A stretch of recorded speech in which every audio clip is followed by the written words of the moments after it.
앞서 바울은 이 죄가 더해지는 곳에 은혜가 넘쳐난다라는 말을 했어요. 이 말은요, 정말 논리적이기도 하고 정말 신학적인 표현입니다. 왜냐하면 용서라는 것은 죄인에게 해당되는 이야기예요. 그렇죠? 우리만 해도 누군가가 잘못했을 때 그 사람을 용서해 주려고 하면 뭔가 좀 반성의 기미가 보여야지 용서를 해주잖아요. 마찬가지예요. 그런데 반성의 기미가 전혀 없는데 그 사람을 용서해 줘야 된다. 그럼 뭐가 필요할까요? 그 사람을 향한 은혜가 필요하겠죠. 은혜가 없이 어떻게 그 사람을 용서해 줄 수 있겠어요? 그 사람이 나한테 잘못한 것만 생각하면 피가 막 거꾸로 솟는데 말이죠. 그거 용서해 주려면 은혜가 필요한 거예요. 그래서 용서라는 것은 죄인에게 은혜가 되는 거예요. 죄인들만 모여 있는 자리에 그래서 은혜가 넘쳐난다라는 것입니다. 얼마나 신학적이고 논리적인 이야기인지 모르겠어요. 그 은혜가 바로 예수 그리스도로 말미암아 우리 가운데 임하게 되었다라는 것입니다. 그래서 오늘 바울은 이런 말을 하는 거예요. 그 용서의 은혜를 조금 더 강조해서 로마에 있는 성도들에게 편지를 하고 있습니다. 우리 생동감을 좀 더 살려서 본문 1절과 2절을 현대인의 성경으로 한번 읽어볼까요? 시작! 그러면 하나님의 은혜를 더 받으려고 계속 죄를 지어야 하겠습니까? 결코 그럴 수 없습니다. 이미 죄에 대하여 죽은 우리가 어떻게 죄 가운데 그대로 살 수 있겠습니까? 그래요. 누군가는 이렇게 말할 수 있어요. 저 사람은 교회 다닌다고 하면서 어떻게 죄를 밥 먹듯이 짓지? 여러분 주변에 그런 분 있나요? 여기서 아멘이 나왔어요?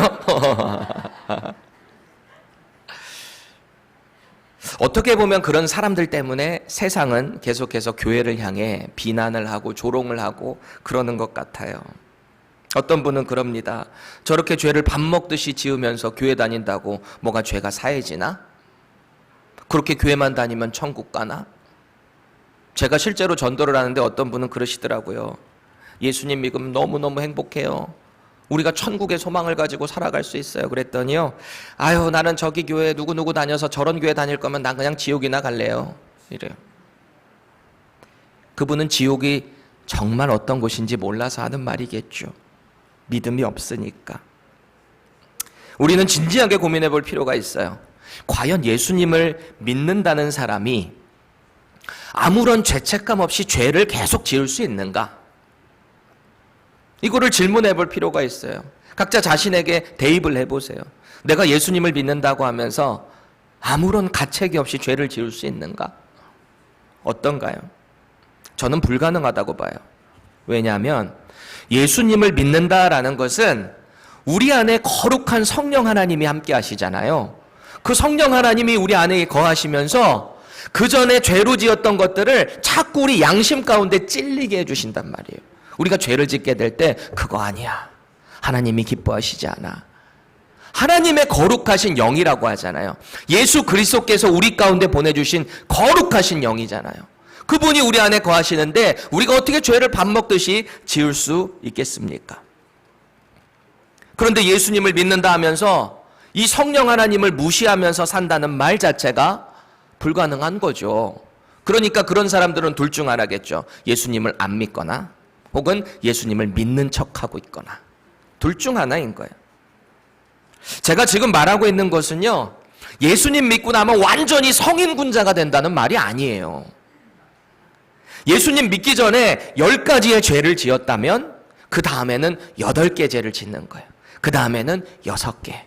점차 줄여나가면서 예수님의 그 거룩하신 성품을 닮아가는 것. 그게 예수님을 믿는 우리의 신앙생활 아니겠어요? 여러분 오늘 성경책, 여러분 가지고 있는 성경책 한번 보실래요? 보면은 소제목에 뭐라고 되어 있던가요? 성경책 한번 보세요. 뭐라고 되어 있어요? 제가 가진 성경책은 이렇게 되어 있어요. 그리스도와 함께 죽고 함께 산다. 이런 소제목을 가지고 있습니다. 예수님의 십자가의 죽으심이 그야말로 나를 위한 죽으심이다라고 믿는 자들에게 그 사람은 예수님의 죽으심과 함께 죽는다는 거예요. 죄가, 우리의 죄가. 그리고 예수님과 함께 사는 거예요. 부활하는 거예요. 오늘 그 이야기를 하고 있는 것입니다. 자기 멋대로 죄 가운데 살아갈 수가 없는 거예요. 왜일까요? 오늘 3절 보세요. 무릇 그리스도 예수와 합하여 침례를 받은 우리는 그의 죽으심과 합하여 침례를 받은 줄을 알지 못하느냐. 너희들 너무 잘 알고 있지 않냐? 예수님을 믿고 여러분들이 믿음으로 순종해서 침례를 받았을 때 그것이 예수님과 함께 우리는 죽었다가 다시 살았다라는 것을 증언하는 것이다, 증명하는 것이다, 선포하는 것이었다 라는 말이에요. 여기서 합하여라는 표현이 있잖아요. 이 합하여라는 표현은 영어로 into를 말합니다. 뭐뭐 안으로 들어가는 거예요. 그러니까 우리가 예수님을 영접하게 될 때 나타나는 변화가 뭘까요? 우리가 그분 안에 하나가 된다는 거예요. 이걸 또 다른 말로 하면 뭐가 될까요? 그분과 연합한다는 거예요. 예수님과 연합한다. 5절 함께 읽겠습니다. 시작. 만일 우리가 그의 죽으심과 같은 모양으로 연합한 자가 되었으면 또한 그의 부활과 같은 모양으로 연합한 자도 되리라. 아멘. 여기서 연합한으로 번역된 헬라어 단어 함께 보세요. 쉼피토스라고 하는 단어인데요. 저 단어를 보면 함께 태어난 혹은 결합된 이라는 뜻을 가지고 있어요. 그러니까 예수님께서 십자가에서 죽으실 때 우리의 죄도 그분과 함께 죽었다는 거예요. 동시에 하나님께서 십자가에서 죽으신 예수님을 3일 만에 부활시키셨잖아요. 그런 것처럼 우리의 삶도 새롭게 부활된다라는 것을 말하고 있는 거예요. 그런즉 누구든지 그리스도 안에 있으면 새로운 피조물이라. 새로 태어나는 거예요. 그게 거듭난다는 거예요. 죽었던 나의 영이 다시 살아난다라는 것입니다. 누구를 통해서요? 예수 그리스도를 말미암아. 우리의 죄가 죽은 것처럼. 근데 여기서 부활했다고 할 때 우리의 죄도 부활하면 안 되겠죠. 죄는 죽은 거예요. 더 이상 올라오지 않아요. 예수님을 믿는 믿음으로 우리가 새로운 피조물로 부활해서 그 삶을 살아난다. 그러다 보니까 더 이상 이전의 그 죄 가운데서 허우적거리지 않는 거예요. 왜요? 우리가 예수님과 한 몸이 됐으니까. 한 몸이 되니까 예수 그리스도의 성령이 우리 안에 함께 계시니까요. 더 이상 이미 죽은 죄가 우리에게 왕노릇하지 못한다라는 얘기입니다. 우리를 지배하지 못한다라는 이야기를 하고 있어요. 이게 얼마나 영광스러운 약속인가요? 예수님은 분명히 수많은 증인들 앞에서 돌아가셨어요. 한두 명이 본 게 아니에요. 죽었던 그 예수님을, 부활한 예수님을 본 사람이 사도들 외에도 500여 명의 형제들이 함께 봤고요. 나중에 만삭돼서 나지 못한 사도 바울에게도 보였다라는 이야기를 하고 있어요. 얼마나 많은 사람들이 실제로 죽은 예수 그리스도를 봤는가. 그 예수님을 본 사람들의 반응이 뭐였을까요? 부활하신 예수님을 본 사람들의 반응 말이죠. 둘 중 하나예요. 여제자들이 먼저 예수님의 부활을 봤잖아요. 막달라 마리아가 예수님을 봤잖아요. 부활하신 예수님을 붙잡고 감격을 하던지 그 부활하신 예수님을 보고, 아니면 그 예수님을 직접 보면서도 자기 눈을 의심하는 거예요. 이게 있을 수가 있는 일인가? 그렇잖아요. 사람이 죽었다가 부활한다는 자체가 이게 우리 이성의 논리로 액셉트 되는 이야기인가요? 아니잖아요. 그러니까 여전히 예수님의 부활을 의심해요. 마태복음 28장 17절 세 번역으로 한번 읽어보겠습니다. 그들은 예수를 뵙고 절을 하였다. 그러나 의심하는 사람들도 있었다. 그래요. 분명히 봐놓고 절하는 사람, 감격하는 사람들이 있는가 하면 여전히 보고 있음에도 의심하는 사람들이 있었대요. 예수님의 그 부활하심을. 그런데 가만히 보면 예수님 믿고 변화받는 사람들, 그런 사람들의 삶도 마찬가지인 것 같아요. 여러분, 예수님 영접하고 난 뒤에 주변 사람들이 여러분들 보면서 뭐라고 이야기하던가요? 어떻게 반응하던가요? 예수님 믿고 변화된 여러분들 보고 변화가 아직 안 되셨나요? 세상 사람들이 여러분 보고 뭐라고 하던가요? 둘 중 하나 아니에요? 있을 수 없는 일이 일어났다라고 깜짝 놀라든지, 네가 이렇게 변해서 놀라든지, 아니면 저러다가 또 돌아가겠지 마음에 의심을 품던지. 둘 중 하나인 거예요. 그런데 그렇게 의심하는 사람들도 가만히 생각해 보면 충분히 이해가 가기는 해요. 왜요? 그들은 예수님을 믿고 변화된다는 이 신비한 현상을 알 턱이 없기 때문입니다. 그런데 그들이 모르는 우리만 아는 사실, 신비한 사실 하나가 있는 거죠. 우리가 예수님을 믿고 변화된다는 것은요, 정말 신비한 일이에요. 누가 설명할 수가 없는 일이에요. 하나님께서 우리에게 허락하시는 일이기 때문에 이걸 뭐라고 말을 할 수가 없어요. 우리가 한 게 아니거든요. 예수님을 믿게 해주시는 성령 하나님께서 예수님을 주시라, 주님이십니다 고백할 수 있게 하신대잖아요. 우리가 의지적으로 믿었나요? 우리 머리로 지식으로 예수님 부활하신 거 믿을 수 있나요? 우리 성령님이 하셨다라는 거예요. 우리가 이 죄로부터 부활한 놀라운 삶을 살아낼 수 있도록 또 그 성령 하나님이 힘을 주시고 능력을 주신대요. 오늘 사도 바울은 그러는 거예요. 예수님을 믿는다라는 것은 우리의 죄가 십자가에서 죽으심과 동시에 함께 죽었다라는 거예요. 예수님과 함께 우리의 죄도 못 박혔다라는 말을 하고 있습니다. 본문 6절 함께 읽겠습니다. 시작. 우리가 알거니와 우리의 옛사람이 예수와 함께 십자가에 못 박힌 것은 죄의 몸이 죽어 다시는 우리가 죄에게 종노릇하지 아니하려 함이니. 아멘. 믿으십니까? 우리의 죄가 다 죽어버린 거, 예수 그리스도와 함께 십자가에 못 박힌 거예요. 예수님을 구세주로 영접한 사람은요, 더 이상 이 사망의 법이 우리를 어떻게 하지 못해요. 이걸 바꿔 말하면 우리는 더 이상 죄의 종이 되지 않는다라는 말입니다. 왜요? 예수님이 우리의 죄 때문에 돌아가셨다고 믿는 그 순간 우리의 죄가 예수님의 죽으심과 함께 사라져 버렸기 때문입니다. 죄의 결과는 뭐라 그랬죠? 사망.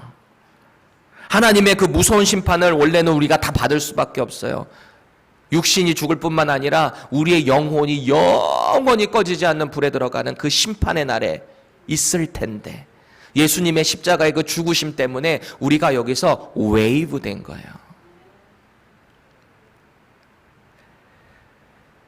근데 그 죽음으로 인도하는, 원래 그렇게 될 수밖에 없었던 우리가 예수님의 그 십자가로 죄 문제가 해결됐잖아요. 은혜를 입었잖아요. 저와 여러분들이. 그러니까 이제는 우리가 거룩하신 하나님 앞에서 의롭게 살아갈 수 있다라는 것입니다. 심판하시는 하나님이 우리 안에 계시는 예수님을 보시고 우리를 의롭다라고 해주신대요. 우리가 사실 예수님 믿는다고 뭐 성인군자처럼 살아가는 거 아니잖아. 여전히 실수할 때가 얼마나 많아요. 그런데 우리를 보고 의롭다고 하신대요. 왜요? 우리 안에 계신 예수님을 보시고 너는 의롭다. 내가 의롭다고 해줄게. 내가 너를 카파르 덮어줄게. 나의 의로움으로 너의 모든 죄를 덮어줄게. 그게 복음입니다. 가스펠. 11절 말씀 함께 선포하겠습니다. 시작. 이와 같이 너희도 너희 자신을 죄에 대하여는 죽은 자요 그리스도 예수 안에서 하나님께 대하여는 살아있는 자로 여길지어다. 아멘. 그래요. 우리가 우리 힘으로 거룩하게 살아내려고 힘쓴다? 여러분들 혹시 그렇게 하신 적 있으세요? 내가 그래도 교회 뭔데, 내가 장로인데, 내가 권사인데, 내가 목사인데, 내가 전도사인데, 내가 거룩하게 살아내야지. 내 의지적으로 할 때 그 결과가 어떻든가요? 하나님의 은혜와 사랑이 내 안에 없을 때 그렇게 살려고 몸부림칠 때 어떻게 되던가요? 결국 번아웃 오지 않던가요? 내가 내 힘으로 할 때. 언제나 우리는 그리스도 예수 안에 있어야 한대요. 그 말은 그분과 연합해서 살아갈 때 우리는 번아웃 되지 않는 거예요. 그분을 믿는 믿음을 허락하신 성령 하나님으로 말미암아 우리는 예수 그리스도와 연합한 자가 되는 거예요. Into Him. 그분 안으로 들어가게 된다라는 것입니다. 그러니까 엄밀히 말하면 거룩한 삶을 내가 살아내는 게 아닙니다. 내 안에 계신 성령님이 그 삶을 살아낼 수 있도록 힘을 주신다라는 거예요. 예수님이 날마다 믿어지게 우리 마음 가운데 확신을 주신다라는 것입니다. 우리 8절에서 9절 말씀 조금 생동감을 살려서 세 번역으로 보겠습니다. 시작. 우리가 그리스도와 함께 죽었으면 그와 함께 우리도 또한 살아날 것임을 믿습니다. 우리가 알기로 그리스도께서는 죽은 사람들 가운데서 살아나셔서 다시는 죽지 않으시며 다시는 죽음이 그를 지배하지 못합니다. 아멘. 사망이 왕으로 통치하는 죄된 세상이에요. 그 가운데 예수 그리스도께서 십자가에 우리의 죄 때문에 죽으셨다고 그랬어요. 그러니까 사망의 권세를 잡고 있는 이 사탄이 예수님 처음에 죽으셨을 때는 얼마나 신나게 환호를 했겠습니까? 저 예수가 드디어 죽었구나. 내가 인류의 구원을 막았어. 저렇게 처량하게 십자가에서 죽어버렸네. 아주 신나게 파티를 열지 않았겠어요, 사탄이? 그런데 하나님께서는 그 사망의 권세를 무너뜨려 버리시고 예수님을 죽은 자 가운데서 3일 만에 살아나게 하셨어요. 부활했다는 얘기는 사망을 짓눌려 밟어 승리하셨다라는 말입니다. 사망의 권세가 완패한 거예요. 그래서 예수님을 믿음으로 그분과 연합된 저와 여러분들 역시 죄를 없이 했을 뿐만 아니라 우리도 사망 권세를 짓밟고 승리했다라는 거예요. 누구와 함께요? 예수 그리스도와 함께. 더 이상 이 죄의 결과인 사망이 우리를 지배하지 못하는 거예요. 이것은 우리가 이 땅에서 죽지 않는다는 말이 아니에요. 우리도 다 죽어요. 우리의 육신은 날마다 후패해서 무너지게 돼 있어요. 이 장막이 다 무너지게 돼 있어요. 우리 다 죽는다는 말이에요. 그런데 예수님 다시 오시는 그날에 우리의 죽은 몸까지도 다시 다 부활한대요. 이 놀라운 사실, 이 소망을 여러분들은 믿습니까? 이 부활의 소망이 있기 때문에 우리의 인생이 달라지는 것입니다. 세상 사람들은 이해하지 못하겠죠. 하지만 우리는 이 신비한 비밀을 알고 있는 거예요. 자꾸 나의 죄된 옛 모습이 속에서 꿈틀거릴 수 있어요. 왜냐하면 우리는 여전히 죄된 습성이 남아있기는 하니까. 예수님의 보혈이 우리를 덮고 있을 뿐이지 우리 안에는 여전히 죄된 습성이 있어요. 저 사람을 시기하고 미워하고 질투하기도 하고 말이죠. 그럴 때마다 성령 하나님의 도우심이 필요한 거예요. 그래서 자꾸 우리가 예수님의 십자가를 기억하며 보좌로 나아가야 하는 거예요. 그러면서 이렇게 선언하는 거죠. 죄인 민두식은 예수 그리스도의 십자가와 함께 죽었다. 그리고 하나님 앞에 의롭게 된 민두식은 예수님과 함께 부활했다. 이게 저와 여러분들의 이야기가 되어야 하는 것입니다. 우리가 날마다 이런 승리를 선포해야 돼요. 그런데 우리가 오늘 본문에서 주목해야 될 것 하나가 또 있습니다. 예수님을 영접한 사람들이 믿음으로 순종해야 되는 행위가 있대요. 그게 뭘까요? 제가 아까 서두에 언급했는데요. 뭐예요? 침례.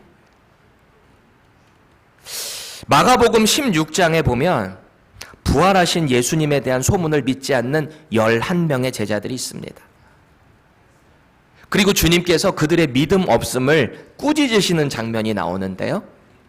그리고서 그들에게 사명을 심어주세요. 그 첫 명령이 있는데 뭐냐면 너희는 온 천하에 다니면서 모든 사람들에게 너희들이 보고 듣고 배운 것을 전파하라. 그렇게 말씀하세요. 그리고 그에 따르는 명확한 기준을 지침을 알려주시는데 우리 마가복음 16장 16절 함께 읽겠습니다. 믿고 침례를 받는 사람은 구원을 얻을 것이요 믿지 않는 사람은 정죄를 받으리라. 아멘. 그래요. 예수님이 보여주신 이 십자가의 복음을 믿는 사람이 그 다음에 해야 할 명령이 뭐예요? 순종해야 될 것이 침례를 이야기를 하고 있는 거예요. 근데 우리가 문맥의 그 순서를 잘 볼 필요가 있어요. 무조건 믿음 없이 침례 받는다고 구원받는 게 아니에요. 믿고 침례를 받아야 돼요.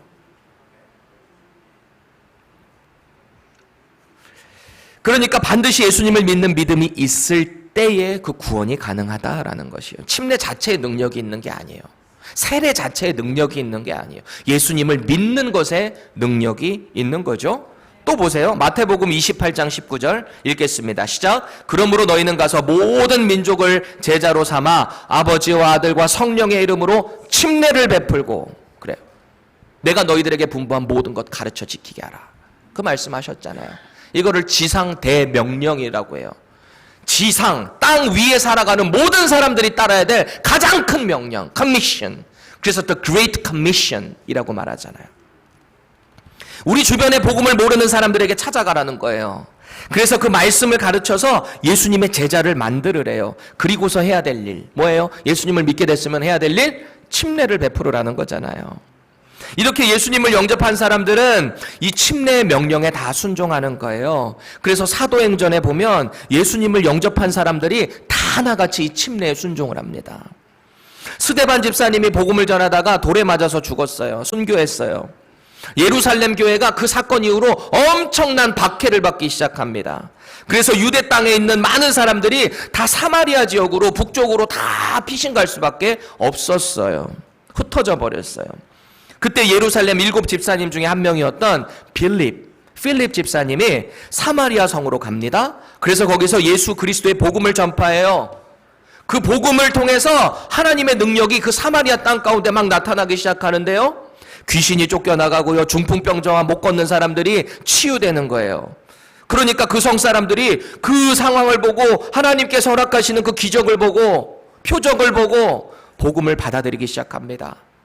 그리고 하나같이 순종하는 행위가 어떻게 나타났는가? 사도행전 8장 12절 읽겠습니다. 시작. 빌립이 하나님 나라와 및 예수 그리스도의 이름에 관하여 전도함을 그들이 믿고 남녀가 다 침례를 받으니. 믿은 후에 순종한 것이 뭐였다고요? 침례. 예수님 믿고 나서 다 침례의 이 명령에 순종한 거예요.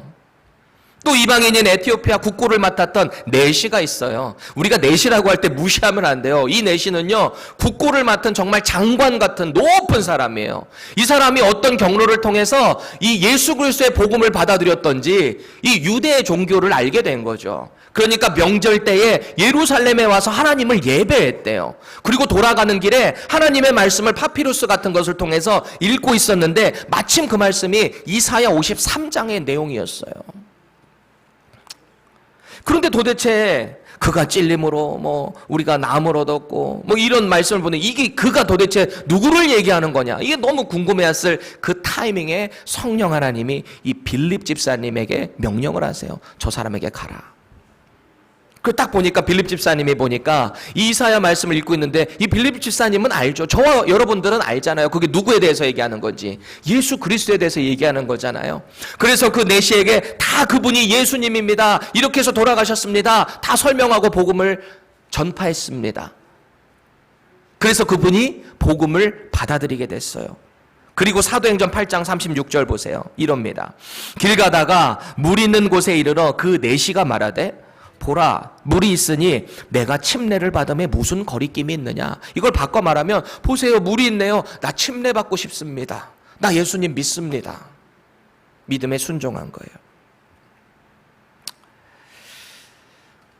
하나님의 말씀은 이렇게 예수님을 믿고 나면 침례 받아라, 이런 명령을 했어요. 그런데요, 사실은 저도 이 침례를 받아야 된다라는 명령이 제 삶에서 이렇게 확 와닿지는 않았었어요.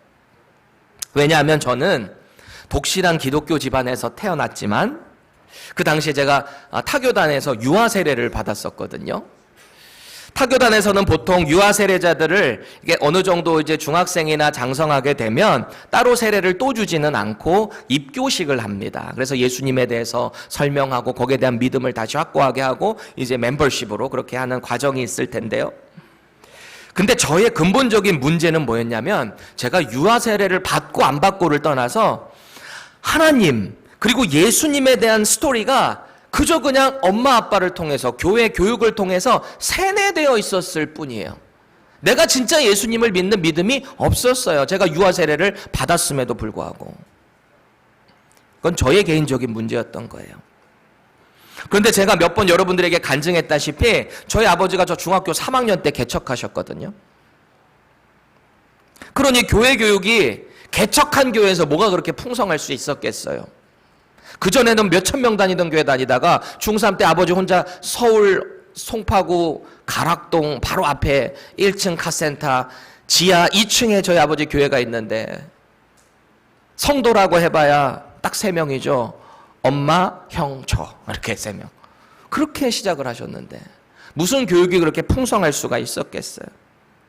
그러니까 저는 늘 그냥 엄마 아빠가 기뻐하시게 하려고 믿음이 있는 척 할 수밖에 없었던 거예요.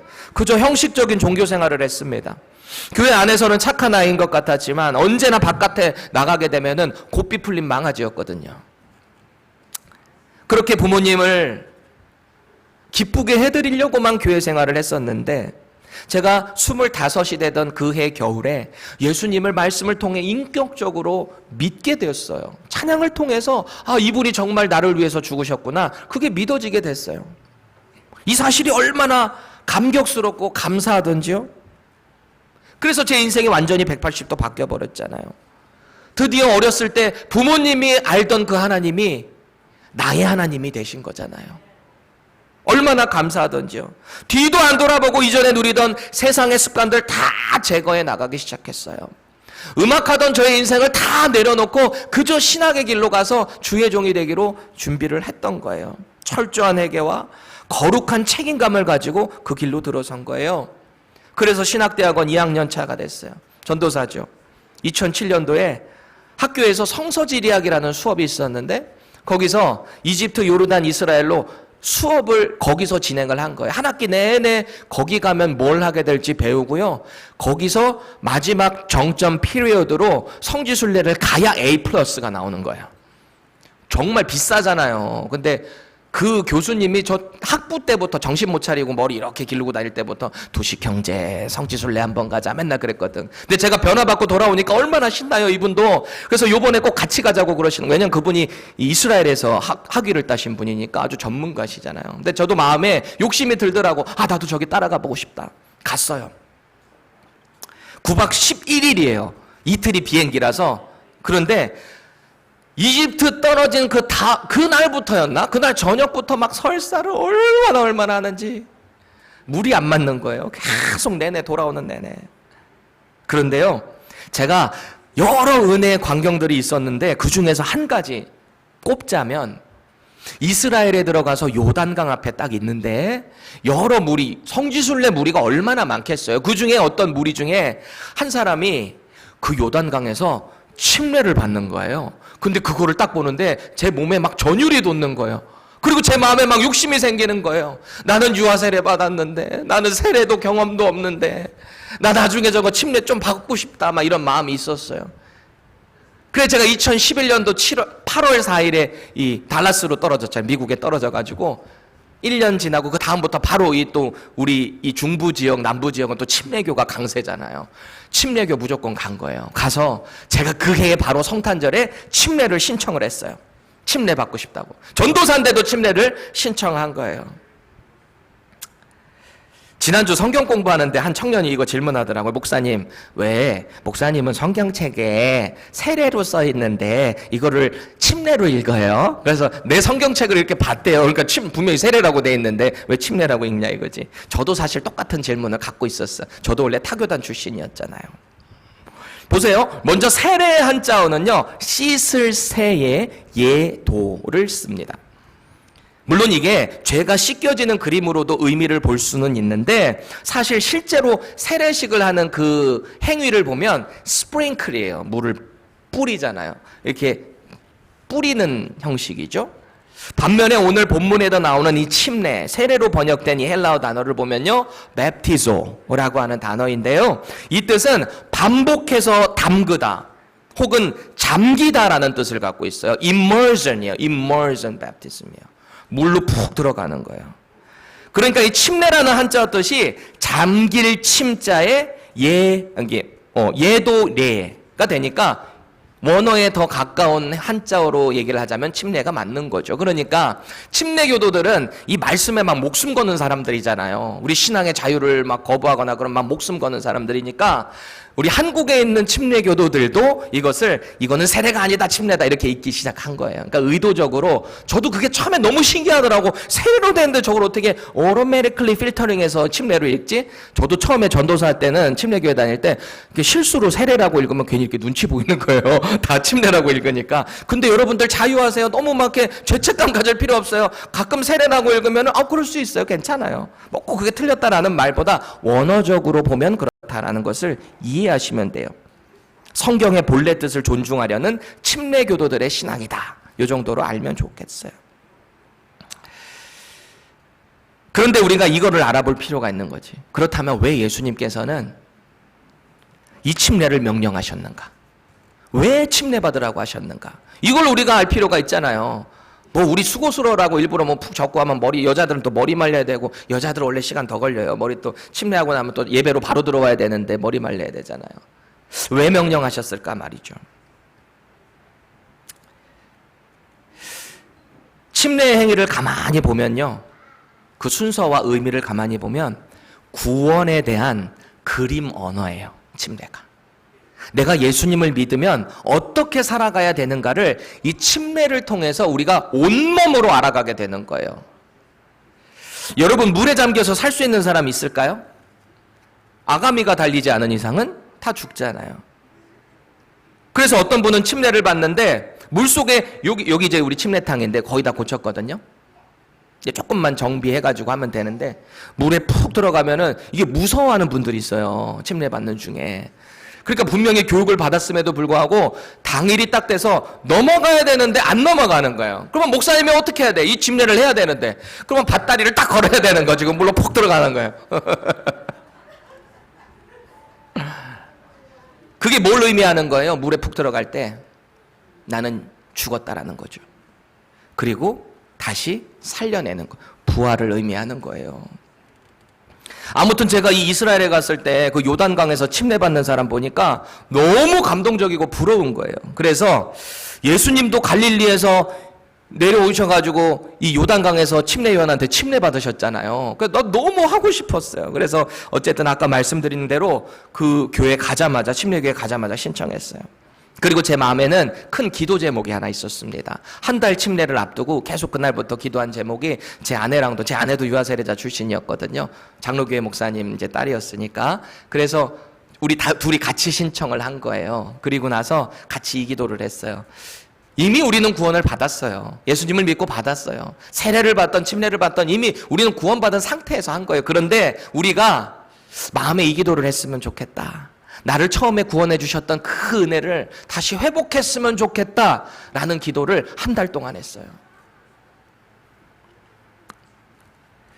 침례가 뭘 의미하는지, 그리고 이 침례를 통해 어떤 믿음의 결단이 필요한지 교육도 다 받았습니다. 말씀을 통해서 다 받았어요.